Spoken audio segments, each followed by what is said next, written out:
अस्सलाम वालेकुम स्टूडेंट्स। हमने स्टार्ट किया हुआ था अपना chapter assessment of thorax and lungs. इसमें हमने इसके कंपोनेंट्स पढ़ लिए थे हेल्थ हिस्ट्री के। आज हम इसके देखेंगे फ़िज़िकल एग्जामिनेशन, नेक्स्ट पार्ट इसका।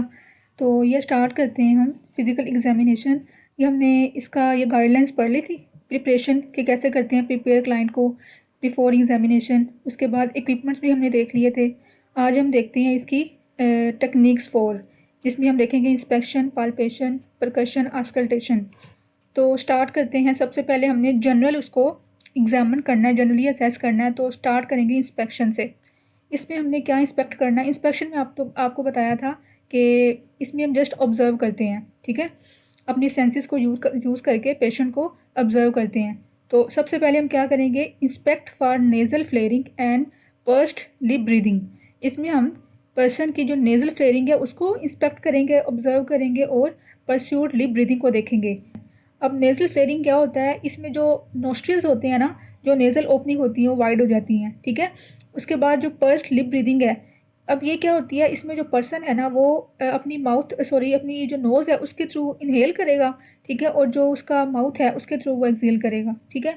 तो ये इसकी एक टाइप है ब्रीदिंग की। ये मैं आपको दिखाऊं यहाँ से इसकी डायग्राम। तो ये होती हैं फ्लेयरिंग नोस्ट्रिल्स, ये नॉर्मल नोस्ट्रिल्स हैं। और जो फ्लेयरिंग होती है उसमें क्या होता है, जो नोस्ट्रिल्स होती हैं, जो नेज़ल ओपनिंग होती हैं वो वाइड हो जाती हैं, ठीक है।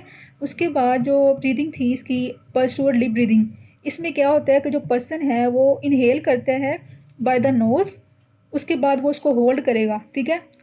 उसको ब्रीदिंग को होल्ड करके फिर अपनी लिप्स के थ्रू वो एक्सहेल करेगा। तो इस प्रोसेस को हम कहते हैं पर्स्यूड लिप ब्रीदिंग। और अब देखिए इसकी नॉर्मल फाइंडिंग और एबनॉर्मल फाइंडिंग। तो क्या होगा, नॉर्मली क्या होता है कि नेज़ल फेयरिंग जो है वो नहीं होती पर्सन के अंदर, ठीक है। कि उसकी जो इंस्पायरेशन है एक्सपायरेशन है वो प्रॉपर चल रही होती है। हमें पता है इंस्पायरेशन में जो मूवमेंट होती है एब्डोमेन की, एक्सपेंशन वो आउटवर्ड होती है, ठीक है, और इसकी रिवर्स में एक्सपायरेशन में होती है, ठीक है। ये नॉर्मल फाइंडिंग है। उसके अलावा जो एबनॉर्मल फाइंडिंग में देखें तो नेज़ल फेयरिंग शो होगी हमें। और ये किस को इंडिकेट करती है? हाइपोक्सिया को, मतलब कि पेशेंट के अंदर जो ऑक्सीजन है वो उसकी डेफिशिएंसी हुई है, ठीक है। और इसमें क्या होता है कि लेबर्ड रेस्पिरेशन होती है। अब लेबर्ड रेस्पिरेशन क्या होती है कि पर्सन जो है वो अपनी एफर्ट्स को यूज़ करके, अपने डिफरेंट एसेसरी मसल्स को यूज़ करके ब्रीदिंग करता है, उसको हम कहते हैं लेबर्ड रेस्पिरेशन, ठीक है। उसके बाद जो पर्स्यूड लिप ब्रीदिंग है ये किसको इंडिकेट करती है? एस्थमा में हो सकती है, इम्फसीमा में हो सकती है, कंजेस्टिव हार्ट फेलियर में हो सकती है। तो ये इसकी अब नॉर्मल फाइंडिंग थी। उसके बाद हमने क्या इंस्पेक्ट करना है? पेशेंट का फेस का कलर, लिप्स और चेस्ट। अच्छा, अभी नॉर्मल फाइंडिंग में क्या होगा कि नॉर्मल जो कलर होता है स्किन का, जो टोन होती है वो इवन होगी, पूरी बॉडी की सेम ही होगी, ठीक है। चेस्ट की, उसकी स्किन की सारी उसकी इवन होगी और इसमें कोई डिस्कलरेशन नहीं होगी, ठीक है। लेकिन अब नॉर्मल फाइंडिंग में क्या होगा कि उसके जो लिप्स हैं वो साइनोस हो सकते हैं, ठीक है। साइनोसिस की वजह से, डेफिशिएंसी ऑफ ऑक्सीजन की वजह से उसकी जो कलरेशन है वो चेंज हो सकती है, ठीक है, ब्लू हो सकती है। तो ये किस कंडीशन में हो सकती है? सीओपीडी के क्लाइंट में जो होते हैं, क्रोनिक ऑब्स्ट्रक्टिव पल्मोनरी डिजीज़ के पेशेंट्स होते हैं, उनमें हो सकती है ये डिस्कलरेशन का, उसकी कॉम्प्लेक्शन जो पर्पल हो सकती है। और सीएचएफ के पेशेंट कंजेस्टिव हार्ट फेलियर में, ठीक है। और ये किस वजह से होती है? As a result of polycythaemia, ठीक है। Poly mean many, cyte mean cells and emia mean blood. तो ब्लड में जो ब्लड सेल्स होते हैं वो इंक्रीज हो जाते हैं, ठीक है। उसके बाद हमने क्या एक्सपेक्ट करना है? नेल्स का कलर और शेप उसकी। नॉर्मली जो है वो पिंक कलर के होते हैं, ठीक है, नेल बेड्स। और जो शेप होती है उनकी, उनका जो एंगल हमने देखना है। जो नॉर्मल एंगल होता है ना नेल बेस और स्किन का, वो होता है 160 डिग्री, ठीक है। ये नॉर्मल उसकी फाइंडिंग है। लेकिन जो एब नॉर्मल फाइंडिंग है उसमें जिसका कलर होगा नेल्स का वो पेल होगा या साइनोटिक होगा, जो किसको इंडिकेट करता है? हाइपोक्सिया को, डेफिशिएंसी ऑफ ऑक्सीजन को। और जो उसका एंगल होगा नेल का और स्किन का वो होगा 180 या फिर 160 से अबव होगा। और ये भी किसको इंडिकेट करता है? हाइपोक्सिया को, ठीक है। ये मैं आपको दिखाऊँ, इसका जो एंगल होता है नॉर्मल नेल का वो होता है 160, ठीक है। और जो इसका अगर हम कहें क्लब्ड फिंगर होगी है इसकी, ठीक है, क्लब नेल्स हुए हुए हैं, तो इसमें जिसका एंगल है वो 180 हो जाएगा, ठीक है, 160 से अबव हो जाएगा। और ये किसको इंडिकेट करता है? साइनोसिस को या फिर हाइपोक्सिया को, ठीक है। तो ये हमने कर ली इसकी इंस्पेक्शन जनरल। उसके बाद हम स्टार्ट करते हैं इसकी थोरैक्स की इंस्पेक्शन। थोरैक्स में हमें दोनों देखनी है, पोस्टीरियर थोरैक्स और एंटीरियर थोरैक्स। तो स्टार्ट करते हैं पोस्टीरियर थोरैक्स से। इंस्पेक्शन में हम क्या देखेंगे? इसकी कॉन्फ़िगरेशन, चेस्ट की जो सिमेट्री है वो कैसी है। हमने क्या करना है? क्लाइंट को बिठा लेना, और उसकी जो आर्म्स है वो साइड्स में होंगी, और हमने उसके जो स्टैंड करना है वो बिहाइंड द क्लाइंट होना है, ठीक है। हमने बिहाइंड द क्लाइंट स्टैंड होना है। उसके बाद हमने उसकी पोजीशन को असेस करना है स्कैपुला की, क्योंकि हम बैकवर्ड उसकी चेक कर रहे हैं, उसकी थोरैक्स पोस्टीरियर साइड चेक कर रही हैं, तो उसमें हमने स्कैपुला देखेंगे। उसके अलावा उसकी वो सिमेट्री देखेंगे, शेप देखेंगे, वो नॉर्मल है या नॉर्मल है।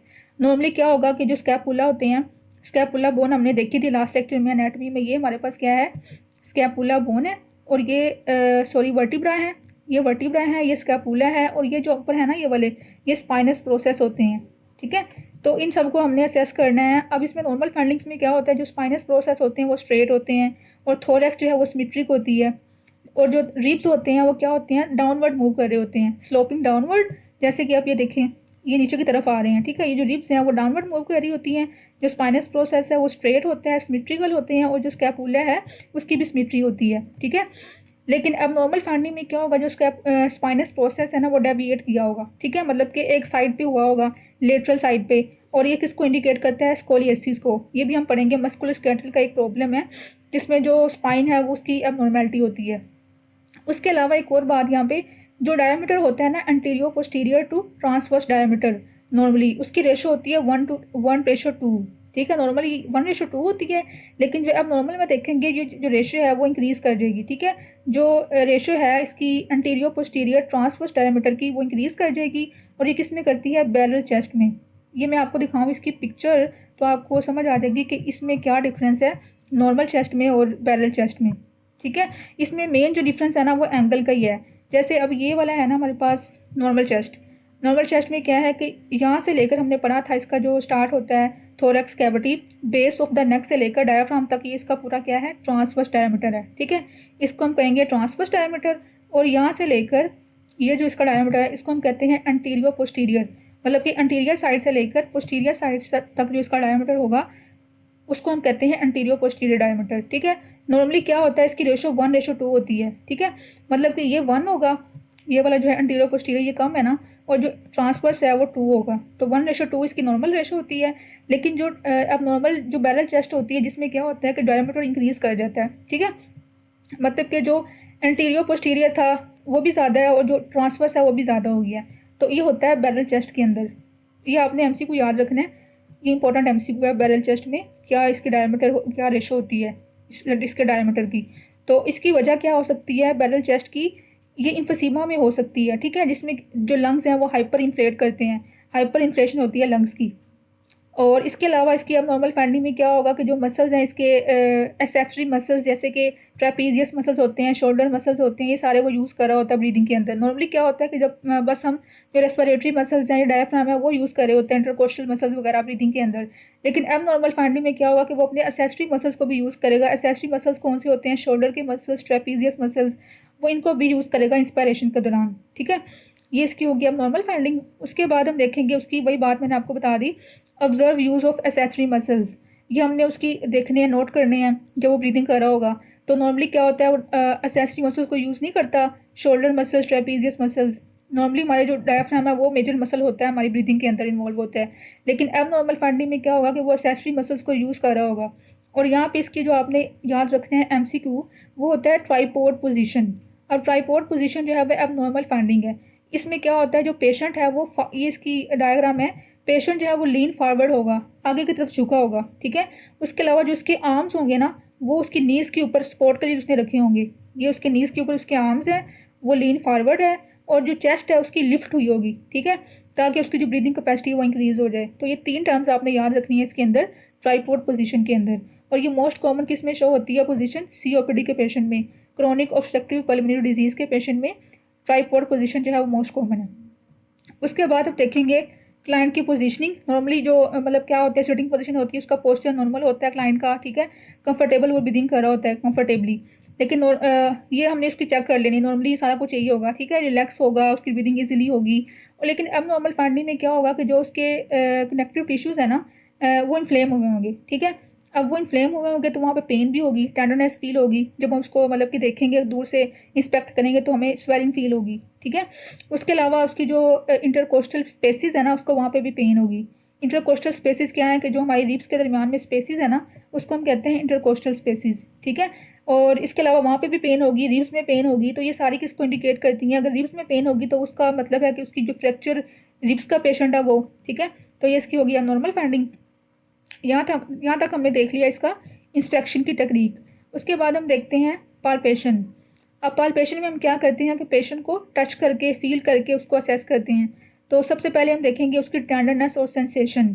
हमने अब हम ये कर रहे हैं पोस्टीरियर चेस्ट को असेस, ठीक है। तो पोस्टीरियर चेस्ट में हमने पाल्पेशन कैसे करनी है? हमने अपनी फिंगर्स को यूज़ करके पाल्पेट करना है, ठीक है। अब पाल्पेशन में हमने क्या चेक करना है? टेंडरनेस देखनी है कि वहाँ पे कोई एरिया जो है वो हार्ड तो नहीं हुआ हुआ, वार्मथ, उसका टेम्परेचर कैसे है, पेन तो नहीं है, सेंसेशन वगैरह उसको कोई और तो नहीं आ रही। तो ये सारी चीज़ें हमने असेस करनी है ड्यूरिंग पाल्पेशन। अब हमने स्टार्ट कहाँ से करनी है palpation? Toward the mid line at the level of left scapula, ठीक है। यहाँ पे इसकी डायग्राम भी होगी। ये हमारे पास क्या है? पोस्टीरियर थोरैक्स है, बैक साइड है उसकी थोरैक्स की, और यहाँ पे होता है स्कैपुला, मैंने आपको बताया, ठीक है। अब इसकी स्कैपुला की मिड से हमने स्टार्ट करना है और अपर लेवल से, ठीक है। ये लंग्स जो है ना, इसके दो पार्ट्स हमने पढ़े थे, एक होती है इसकी एपेक्स और एक होती है बेस, ठीक है। तो हमने हमेशा उसकी जो एपेक्स है ना लंग की, वहाँ से स्टार्ट करना है और वहाँ से स्कैपुला स्टार्ट होता है, ठीक है।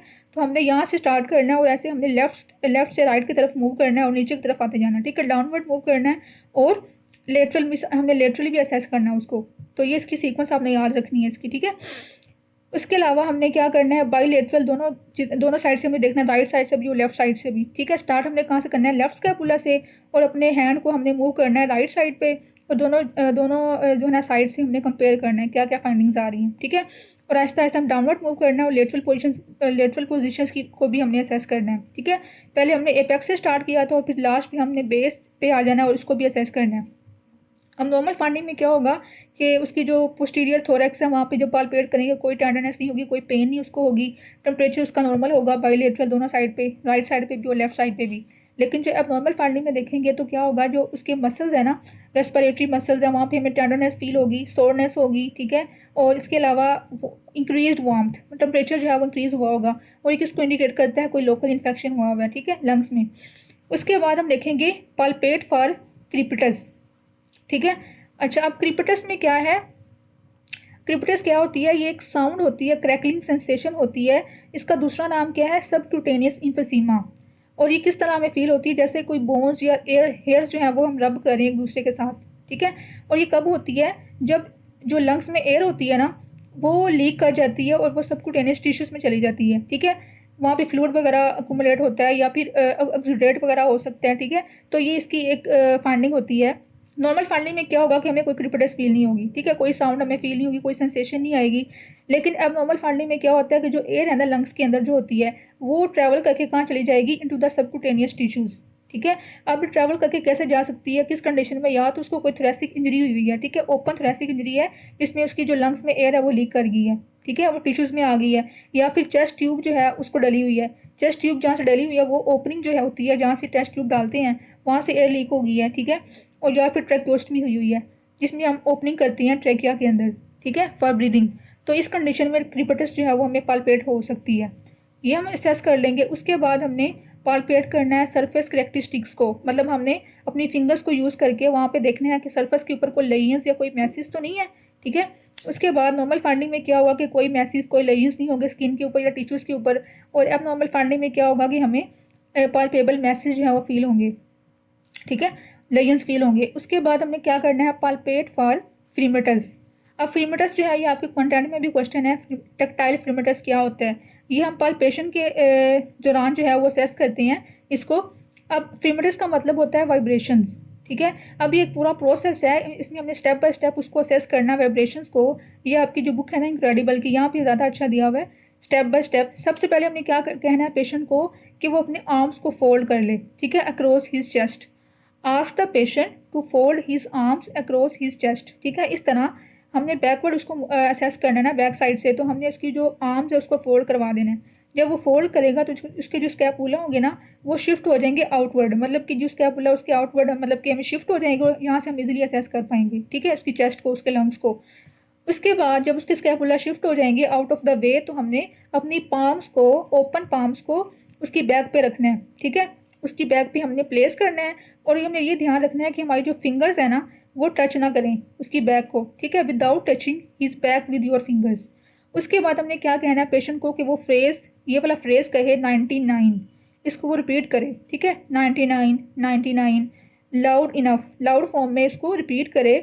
जब वो रिपीट करेगा तो हमें क्या होंगी, पाल्पेबल वाइब्रेशंस फील होंगी, हमें वाइब्रेशंस फील होंगी जिसको हम कहते हैं फ्रीमिटस, ठीक है।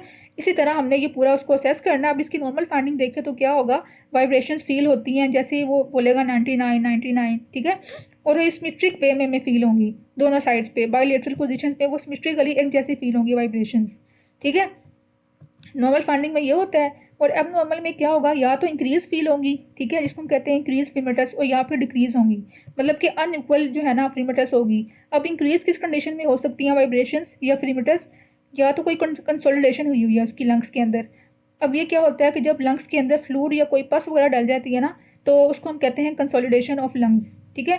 उसकी वजह से जो वाइब्रेशंस है वो इंक्रीज हो जाती हैं, या फिर फ्रीमिटस जो है वो इंक्रीज हो जाती है। उसके अलावा डिक्रीज कब होती है, जब कोई ना कोई लंग्स के अंदर ऑब्स्ट्रक्शन आई होती है, ठीक है, या फिर एयर ट्रैप हुई होती है, या फिर न्यूमोथोरैक्स वगैरह के अंदर ये हो सकती है डिक्रीज। तो ये हमने याद रखना है कि ये डिक्रीज कब होती है और इंक्रीज कब होती है, ठीक है।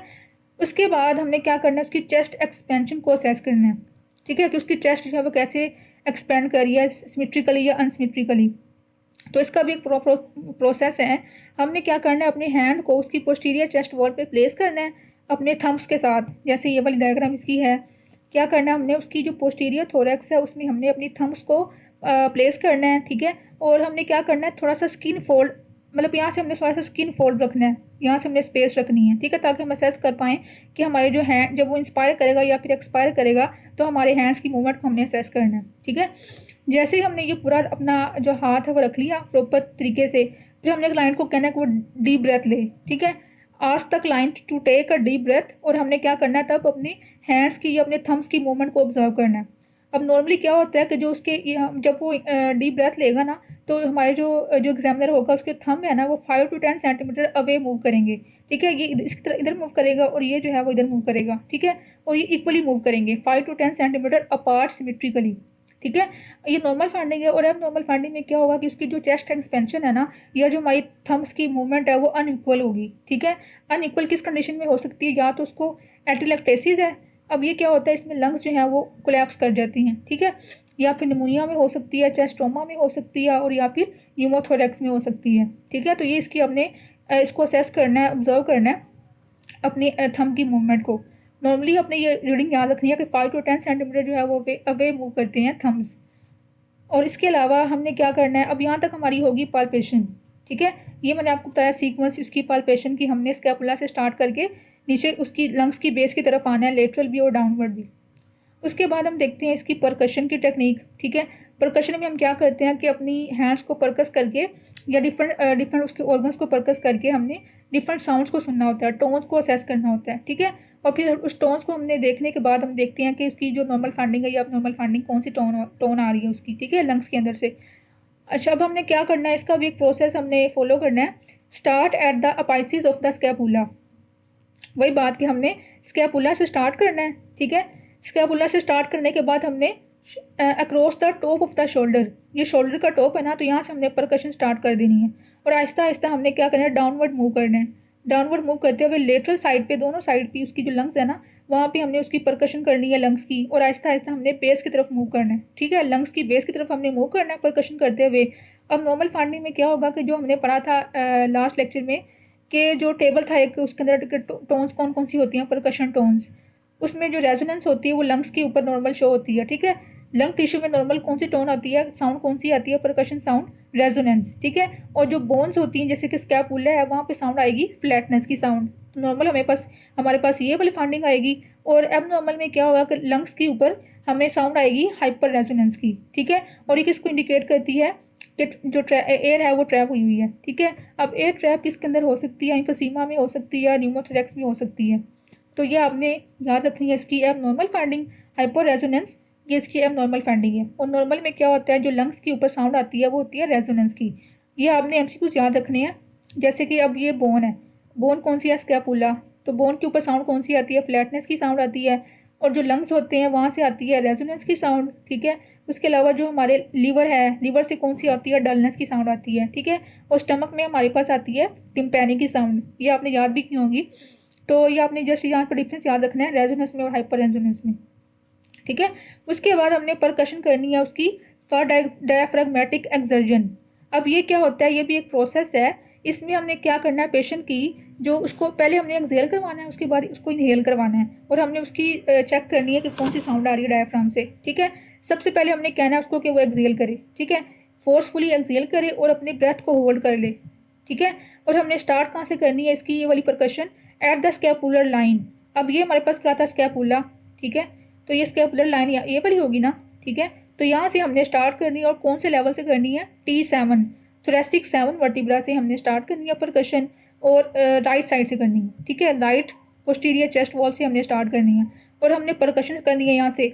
अब यहाँ से हम परकशन करते हुए ना यहाँ से स्टार्ट करेंगे, परकशन करते हुए नीचे आते जाएंगे, ठीक है। जहाँ पे हमें रेजोनेंस से जो उसकी साउंड है वो कन्वर्ट हो जाएगी रेजोनेंस से डलनेस के अंदर, वहाँ पे हम मार्क कर लेंगे, ठीक है।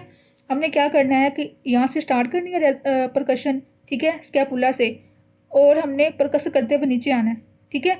जब नीचे आते जाएंगे तो यहाँ से रेजोनेंस से कन्वर्ट हो जाएगी साउंड उसकी डलनेस में। जैसे वो डलनेस में चेंज होगी तो हमने वहाँ पे मार्क कर लेना पेन से, ठीक है। यहाँ पे हमने मार्क कर लिया, और हमने क्लाइंट को कहना कि वो ब्रीथ कर ले, ठीक है, क्योंकि हमने उसको होल्ड करवाया हुआ था ना ब्रेथ को, ठीक है। होल्ड करने के बाद ये पूरा प्रोसेस करना है, फिर हमने उसको कहना है कि वो ब्रीथ कर ले। जैसे वो ब्रीथ करेगा तो हमने उसको दोबारा कहना है कि वो अब इनहेल करे। पहले क्या किया था, उसने एक्सहेल किया था, और अब हमने इसको कहना है कि वो इनहेल करे, ठीक है। इनहेल करके उसको होल्ड कर ले ब्रेथ को, और फिर हमने परकशन स्टार्ट कर देनी है, और परकशन करते करते हुए नीचे आना हमने, और जैसे ही हमारी जो रेजोनेंस साउंड है वो डलनेस में चेंज होगी, वहाँ पे भी हमने मार्क कर लेना, ठीक है। तो ये हमने 2 मार्क करने हैं यहाँ पे। पहले स्टेप में उसको एक्सहेल करवाना है, और दूसरे में इसको इनहेल करवाना है, ठीक है। और डायाफ्राम की हमने चेक करनी है कि वहाँ से साउंड कौन सी आ रही है। जैसे ही रेजोनेंस से डलनेस में कन्वर्ट होगी साउंड, तो हमने वहाँ पे मार्किंग कर लेनी है, और दोनों मार्क के दरमियान में जो डिस्टेंस होगा ना उसको हमने मेजर करना है, ठीक है।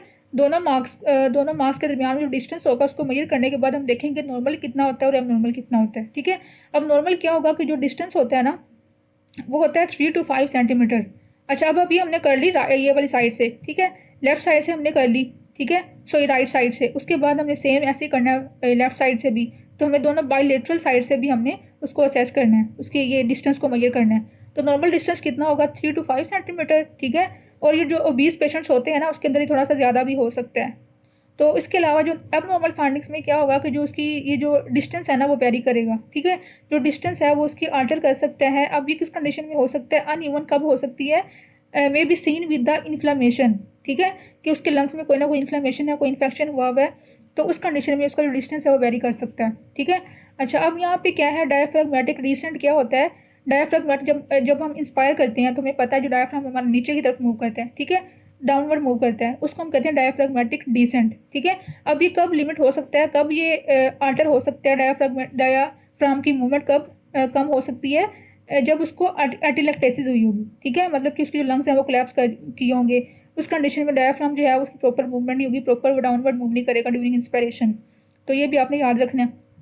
उसके बाद हमने क्या करना है, अब यहाँ तक हमारी होगी परकशन, ठीक है।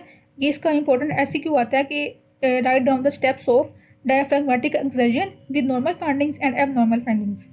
और यहाँ पे एमसीक्यू भी आपने याद रखना है कि इसका नॉर्मल डिस्टेंस कितना होता है, 3 to 5 सेंटीमीटर, ठीक है। उसके बाद हमने करना है उसको आस्कल्टेट। ये लास्ट टेक्निक हमारी है आस्कल्टेशन। इसमें हमने ब्रेथ साउंड्स को आस्कल्टेट करना है।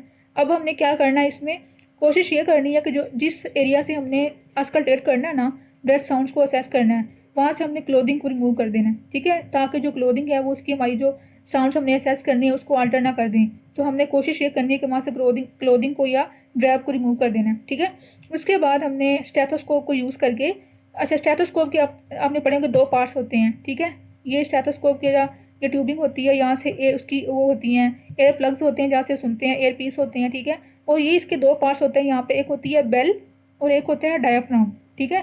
जो स्मॉल पार्ट होता है बेल वाला और एक होता है लार्ज पार्ट उसका डायाफ्राम वाला, ठीक है। तो हमने जो लंग साउंड को असेस करना है वो डायाफ्राम के थ्रू करना है, ठीक है। डायाफ्राम के पार्ट से हमने असेस करना है, उसकी साउंड्स को अस्कल्टेट करना है, और हमने पोस्टीरियर चेस्ट वॉल से कहाँ से करना है इसको auscultate, at the apex of the lung at C7। C7 क्या है, सर्वाइकल वर्टिब्रा है, 7 सर्वाइकल वर्टिब्रा।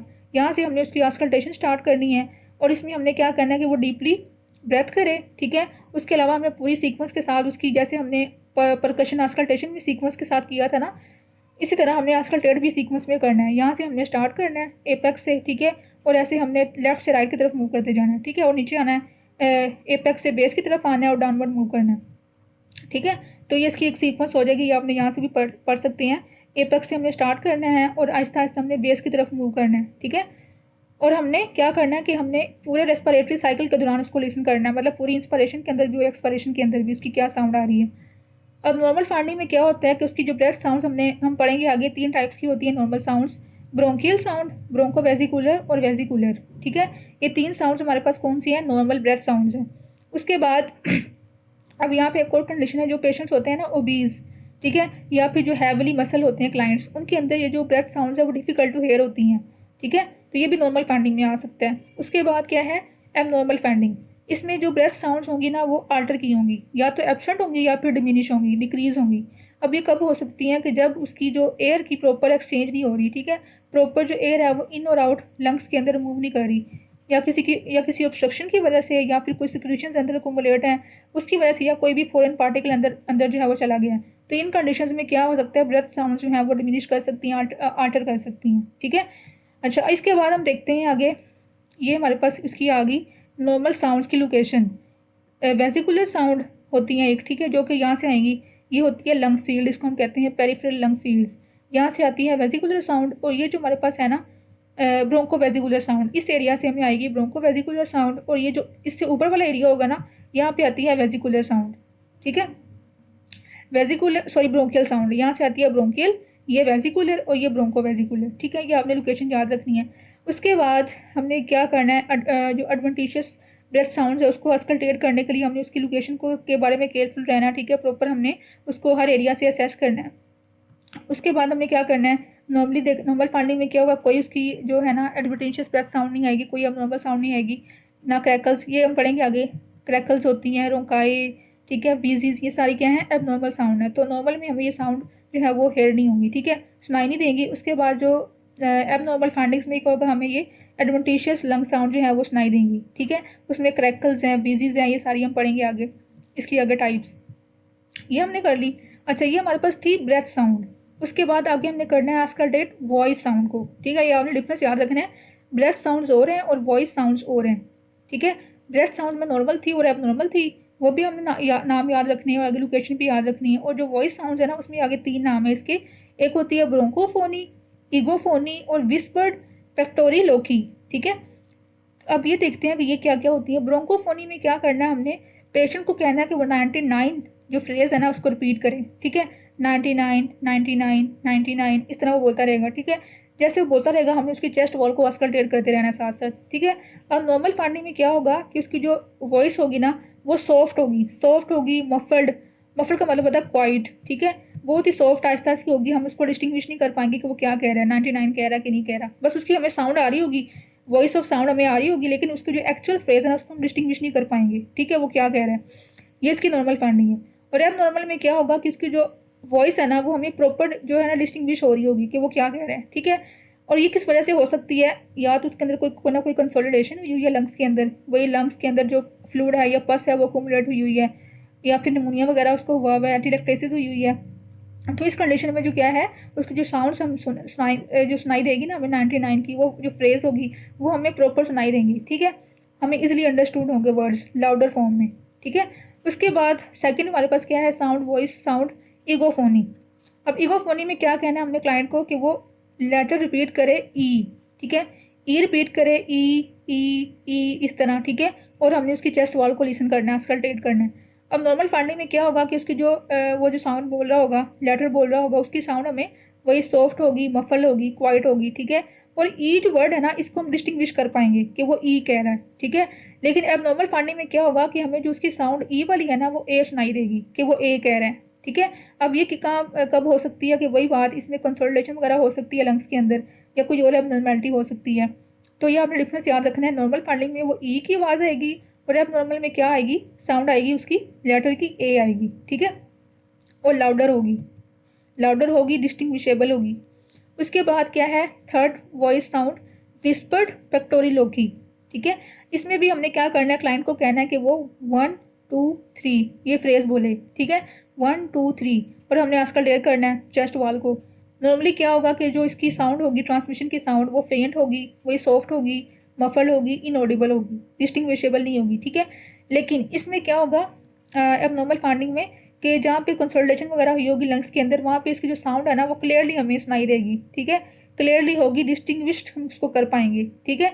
1 2 3 इस प्रॉपर हम इसको सुन पाएंगे लाउड फॉर्म में। तो ये इसकी हमारे पास है एबनॉर्मल फाइंडिंग, ठीक है। ये आपने याद रखनी है, इसकी 3 वॉइस साउंड्स होती हैं, इसकी नॉर्मल फाइंडिंग और इसकी एबनॉर्मल फाइंडिंग।